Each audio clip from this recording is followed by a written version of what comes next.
Abbiamo qui con noi due ospiti molto speciali questa sera, una splendida donna della zona, Luisa, e l'artista Max Solinas, che è uno scultore molto noto in zona di Cison di Valmarino.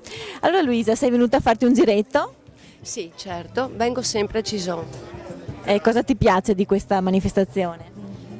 Ma un po' tutto, intanto il Cison di Valmarino, il borgo è bellissimo e vengo proprio per godermelo e guardare un po' anche il borgo stesso e poi si curiosa un po' qua, un po' là, insomma fa sempre piacere, ci sono sempre delle cose carine, delle novità, per cui...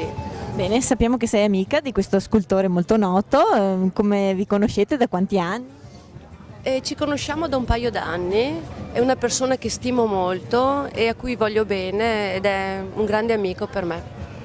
Bene, allora chiediamo direttamente all'artista come le vengono in mente le sue opere, da cosa nascono? Sempre domande sempre così impegnative. Quanto tempo abbiamo? È molto difficile. Brevemente ti dico, io ho ormai 52 anni a fine anno ed è stato un bailam molto lungo ma con un vissuto molto concentrato e le mie opere oggi nascono dopo tutta questa vita trascorsa. E quanto tempo ci impiega a realizzarle?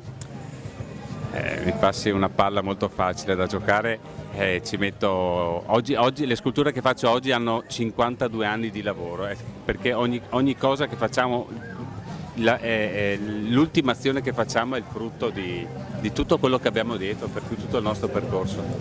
Che tipo di opere realizza? Un po' ci può descrivere qualcuna?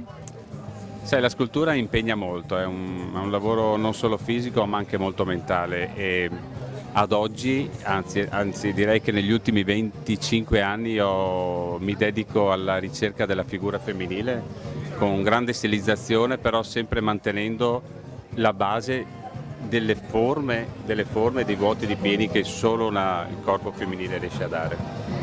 Benissimo, abbiamo capito. Allora auguriamo a Luisa un buon proseguimento di serata e ringraziamo l'artista Max Solinas di essere rimasto con noi. Grazie. Grazie.